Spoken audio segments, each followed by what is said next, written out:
जब एक शांत स्वभाव का शादीशुदा बेकरी चलाने वाला आदमी अपने पड़ोस में एक नए युवा कपल को आते हुए देखता है तो उसकी जिज्ञासा धीरे धीरे एक जुनून में बदल जाती है, खासकर जब वह उस खूबसूरत पत्नी से प्रभावित हो जाता है। लेकिन चीजें तब और अंधेरी हो जाती हैं जब उसे पता चलता है कि वह औरत अपने पति को धोखा दे रही है। मगर इस राज को उजागर करने के बजाय वह आदमी उसे और भी ज्यादा ध्यान से देखने लगता है, ये सोचकर कि जल्दी या देर से उसे भी उस नई पड़ोसन का हिस्सा मिलेगा जो सबको खुलकर मिलती जुलती है। जैसे ही फिल्म शुरू होती है हमें एक फ्रांसीसी आदमी मार्टिन जोयार से मिलवाया जाता है जो कभी पेरिस के दिल में रहता था, लेकिन अब वह अपने पिता की पुरानी बेकरी संभालने के लिए अपने घर लौट आया है जो इस छोटे से शहर की शान रही है। मार्टिन हमेशा से फ्रांसीसी लेखक गुस्ताव फ्लोबेयर की रचनाओं से प्रभावित रहा है। उसकी जिंदगी शांत थी, जब तक कि एक सुबह सब कुछ अचानक बदल नहीं गया। उस दिन बेकरी में बनाए गए पेस्ट्री का एक बैच बुरी तरह जल गया, जिससे उसकी पत्नी वैलेरी बहुत परेशान हो गई। मार्टिन ने स्वीकार किया कि वह असल में ध्यान भटकने के कारण परेशान था। इसी चिंता में उस शाम मार्टिन जल्दी से चार्ली के घर पहुंचा ताकि उसका हाल चाल जान सके। वहां पहुंचकर उसने देखा कि चार्ली अपनी दिवंगत पत्नी की कुछ निजी चीजें जला रहा था। दोनों ने कुछ देर बातचीत की और जब चार्ली अंदर गया तो मार्टिन की नजर उसकी पत्नी की निजी डायरी पर पड़ी। यही डायरी आगे चलकर पूरी कहानी के राज खोलती है। कहानी 6 महीने पहले की है, जब मार्टिन अपने बगीचे की देखभाल कर रहा था। तभी उसने देखा कि पड़ोस वाले घर में एक गाड़ी आकर रुकी। एक अच्छे पड़ोसी होने के नाते वह तुरंत उनसे मिलने और अपना परिचय देने चला गया। उसे पता चला कि वे एक ब्रिटिश कपल हैं, चार्ली और जेम्मा बोवरी। जेम्मा का नाम सुनते ही मार्टिन को झटका लगा, क्योंकि यह नाम उसे गस्टेव फ्लॉबर के उपन्यास की काल्पनिक नायिका एमा बोवरी की याद दिलाता है। यहीं से मार्टिन का जुनून शुरू हो गया। अगले दिन जेम्मा उसकी बेकरी में आई। ताजा ब्रेड की खुशबू में खोकर वह कुछ देर वहीं खड़ी रही और मार्टिन उसे बस देखता ही रह गया, उसकी खूबसूरती में पूरी तरह खोया हुआ। उनकी मुलाकातें धीरे धीरे बढ़ने लगी और एक शाम चार्ली मार्टिन के घर आया और अपने घर में बिजली की समस्या को ठीक करने में मदद मांगी। जब मार्टिन ने समस्या ठीक कर दी तो कपल ने उसे और उसकी पत्नी को एक गिलास वाइन के लिए आमंत्रित किया।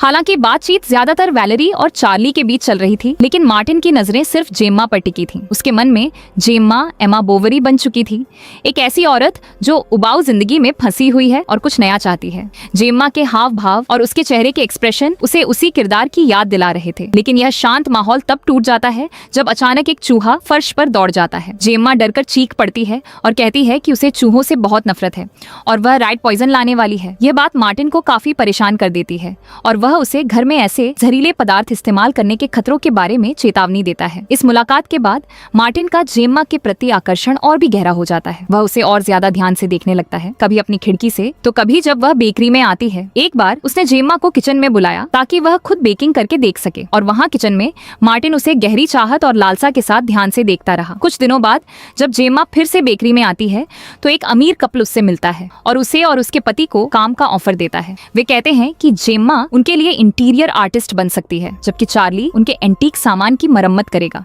जब यह कपल उन्हें डिनर के लिए बुलाता है तो मार्टिन और वैलेरी को भी आमंत्रित किया जाता है। डिनर के दौरान घर की मालकिन जेम्मा को अपने घर और जिम का टूर कराती है। बातचीत के दौरान वह जेम्मा के शरीर और वजन को लेकर कुछ इशारों भरी बातें करती है। जेम्मा इन बातों को दिल पर ले लेती है और फिट दिखने के लिए एक्सरसाइज करना शुरू कर देती है। कुछ दिन बाद पार्क में मार्टिन की जेम्मा से अचानक मुलाकात होती है। जब वह पूछता है कि वह बेकरी क्यों नहीं आ रही तो जेम्मा बताती है कि वह अपना वजन कम करने में लगी हुई है। मार्टिन उसकी तारीफ करता है और कहता है कि वह पहले से ही फिट है और यहाँ तक कि वह उसके लिए लो कैलोरी ब्रेड बनाने की भी पेशकश करता है। लेकिन जैसे ही जेम्मा जाने लगती है अचानक एक कीड़ा उसके कपड़ों के अंदर चला जाता है और उसकी पीठ पर डंक मार देता है। दर्द से वह मदद के लिए चिल्लाती है और पास खड़ा मार्टिन तुरंत उसकी मदद के लिए दौड़ पड़ता है। जब मार्टिन सीधे अंदर हाथ नहीं डाल पाया तो जेम्मा ने उसे अपनी ड्रेस की जिप खोलने को कहा। जैसे ही उसने ऐसा किया उसे मधुमक्खी मिल गई। उसे पकड़ने के बाद उसने देखा कि उसका डंक अब भी जेम्मा की त्वचा में फंसा हुआ है। आसपास कोई मेडिकल मदद न होने की वजह से उसने खुद ही जहर निकालने की कोशिश की। जेम्मा बिना झिझक इसके लिए तैयार हो गई और मार्टिन डंक का जहर मुंह से निकालने की कोशिश करने लगा। तभी जेम्मा की चीख सुनकर एक युवक हरवे वहां आ पहुंचा। उसके माता पिता पास की एस्टेट के मालिक थे। जब वह पहुंचा तो उसने दोनों को एक अजीब और गलत समझी जाने वाली स्थिति में देखा, जबकि मार्टिन उसे समझाने की कोशिश कर रहा था। तभी अचानक जेम्मा बेहोश हो जाती है और दोनों आदमी मिलकर उसे तुरंत अस्पताल ले जाते हैं। अगले दिन अंग्रेज पड़ोसी बोवरी परिवार से मिलने आते हैं। हैं। जेम्मा एक मैगजीन देख रही होती है, तभी उसकी नजर अपने एक्स फियांसे पैट्रिक की फोटो पर पड़ती है। वही आदमी जिसने उसे धोखा दिया था। वह अपनी भावनाओं को दबाने की कोशिश करती है, लेकिन वह पल उसके दिमाग में फिर से ताजा हो जाता है जब उसने उसे किसी दूसरी औरत के साथ देखा था। इसी बीच चार्ली अपने एंटीक रिपेयर के काम में पूरी तरह व्यस्त हो जाता है और भावनात्मक रूप से दूर होता जाता है। धीरे धीरे जेम्मा खुद को अकेला महसूस करने लगती है और उसकी जिंदगी में एक खालीपन सा आने लगता है। साथ की कमी महसूस करते हुए कुछ दिनों बाद मार्टिन ने उसे फिर से मार्केट में देखा। जैसे ही वह उसकी बेकरी के पास से गुजरी, मार्टिन मन ही मन मैडम बोवारी की पंक्तियां दोहराने लगा। तभी उसकी नजर हरवे पर पड़ती है, जो जेम्मा से बात करना शुरू कर देता है।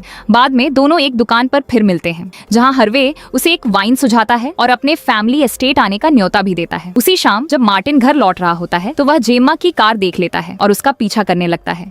लेकिन जैसे ही वह घर के पास पहुंचती है, अचानक हरवे की हवेली की तरफ मुड़ जाती है। यह देखकर मार्टिन भी उसके पीछे एस्टेट तक जाता है, लेकिन गेट के बाहर रुककर हिचकिचा जाता है और आखिरकार वापस लौट जाता है। उस रात पड़ोसी डिनर के लिए उनके घर आते हैं। मार्टिन जेम्मा के पास बैठा उसे ध्यान से देख रहा होता है। तभी उसकी नजर उसके गले पर एक ताजा निशान पर पड़ती है, जो हरवे के साथ उसके रिश्ते का साफ सबूत था। उस पल के बाद मार्टिन की निगरानी और भी तेज हो जाती है। जल्द ही यह साफ हो जाता है कि जेम्मा की शाम की डॉग वॉक सिर्फ एक बहाना है। असल में वह हरवे के एस्टेट ही जाती है, जहाँ दोनों वहाँ एक दूसरे के साथ गुप्त मुलाकातें करने लगे। एक दिन जेम्मा बेकरी पर आई। उसने ब्रेड और क्रोइसा खरीदा, लेकिन जाते वक्त वह उन्हें वहीं भूल गई। मार्टिन ने इसे एक मौका समझा और सामान लौटाने के लिए उसके घर जाने का फैसला किया। लेकिन जैसे ही वह पास पहुंचा, उसे अंदर से साफ साफ नजदीकी के संकेत सुनाई दिए। उसे पता था कि चार्ली शहर से बाहर है, इसीलिए वह चुपचाप वापस लौट गया। हाथ में पकड़े पेस्ट्री के साथ वह पूरी रात गहरी सोच में डूबा रहा। जब चार्ली वापस आया, तब भी जेम्मा का अफेयर छुपकर चलता रहा। वह अब लंबी लंबी वॉक पर जाने लगी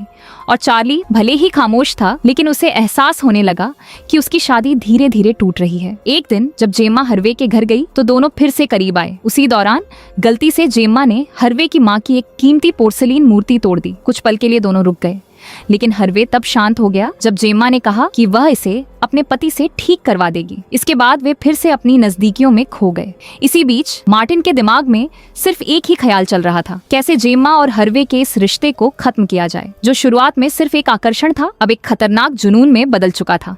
मार्टिन को यकीन हो गया था कि उन्हें अलग करना ही एक एकमात्र रास्ता है। अब वह एक ऐसा प्लान बनाने लगा जो सब कुछ बदल सकता था। अगली सुबह जब जेम्मा अपने मेल बॉक्स को चेक करती है तो उसे हरवे का एक खत मिलता है। उस खत में वह लिखता है कि उनका रिश्ता खत्म हो चुका है। ये खबर सुनकर जेम्मा टूट जाती है। वह अपनी भावनाओं को छुपा नहीं पाती और जब वह उसे कॉल करने की कोशिश करती है तो वह फोन नहीं उठाता।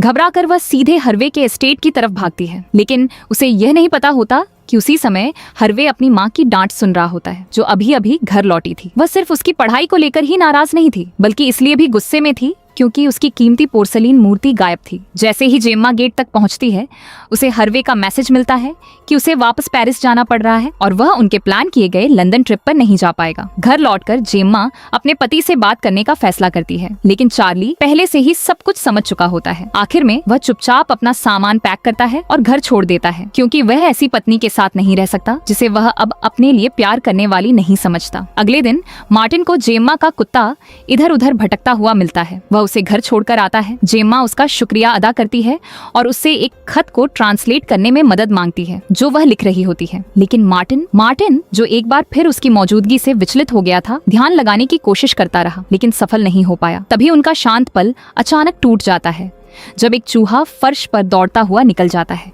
मार्टिन उसकी मदद करता है उसे पकड़ने में, और तभी उसकी नजर घर में रखे राइट पॉइजन के पैकेट पर पड़ती है। इसे देखकर वह फिर से भावुक हो जाता है और जेम्मा पर गुस्सा निकालते हुए बार बार उसे ऐसे जहरीले पदार्थ घर में रखने के खतरों के बारे में चेतावनी देता है।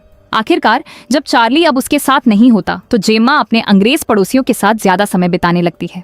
एक दिन वहीं उसकी मुलाकात उसके पुराने मंगेतर पैट्रिक से होती है। वह उस परिवार का जान पहचान वाला होता है। इस मुलाकात से जेम्मा के पुराने जज्बात फिर से जाग उठते हैं और पैट्रिक भी उन भावनाओं को फिर से जिंदा करने के लिए तैयार दिखता है। हालांकि जेम्मा ने अगले दिन मार्टिन से मिलने का वादा किया था, लेकिन वह नहीं आती। इसी बीच जब मार्टिन बेकरी वापस जा रहा होता है तो वह अचानक जेम्मा और पैट्रिक को सड़क पर किस करते हुए देख लेता है। बाद में जेम्मा और पैट्रिक एक रेस्टोरेंट में मिलते हैं, जहां जेम्मा बताती है कि वह किस सिर्फ एक कमजोर पल था। वह पछतावा जताती है और कहती है कि वह अब भी अपने पति के साथ सब कुछ ठीक करना चाहती है। जब वह घर लौटती है तो तुरंत अपना सामान पैक करना शुरू कर देती है। उसने फैसला कर लिया था वह ये घर बेचकर लंदन वापस जाएगी और चार्ली के साथ अपने रिश्ते को फिर से ठीक करने की कोशिश करेगी। लेकिन जैसे ही जेम्मा जाने की तैयारी कर रही होती है, वह देखती है कि चार्ली ने सब कुछ होने के बावजूद हरवे की टूटी हुई पोर्सलीन मूर्ति ठीक कर दी है। यह देखकर उसका दिल टूट जाता है और वह तुरंत चार्ली के लिए एक वॉइस मैसेज रिकॉर्ड करती है, जिसमें वह उसके पास लौटकर अपने रिश्ते को फिर से शुरू करने की इच्छा जताती है। कुछ ही देर बाद उसकी मुलाकात मार्टिन से होती है। वह उससे मिलने न आने के लिए माफी मांगती है और उसे विदाई के तौर पर एक ड्रिंक के लिए अंदर बुलाती है। बातचीत के दौरान मार्टिन सच कबूल करता है कि वही था जिसने वह खत लिखा था, जिसने जेम्मा और हरवे के रिश्ते को खत्म कर दिया। यह सुनकर जेम्मा पहले तो हैरान रह जाती है, लेकिन फिर खुद को संभाल लेती है, मानो वह उसके इरादों को समझ गई हो। इसके बाद वह बस उसे एक बार चूमती है और जाने के लिए कह देती है। उस दोपहर मार्टिन ताजा बनी ब्रेड की टोकरी लेकर उसके घर आता है। एक विदाई तोहफे के रूप में वह दरवाजा खटखटाकर टोकरी वहीं रख देता है और चला जाता है। लेकिन जब जेम्मा दरवाजा खोलती है तो वहाँ मार्टिन नहीं बल्कि पैट्रिक खड़ा होता है, जो एक बार फिर अपने रिश्ते को सुधारने की कोशिश करने आया होता है। उसी दोपहर जब मार्टिन अपने बगीचे में काम कर रहा होता है, वह देखता है कि जेम्मा के घर के बाहर एक टैक्सी आकर रुकती है। जब मार्टिन देखता है कि वह चार्ली है तो वह मुस्कुरा उठता है और सोचता है कि सब कुछ फिर से सामान्य हो रहा है। लेकिन कुछ ही पल बाद और चार्ली घर से बाहर भागता है और मदद के लिए चिल्लाने लगता है। जब वे अंदर वापस आते हैं तो जेम्मा पहले ही मर चुकी होती है।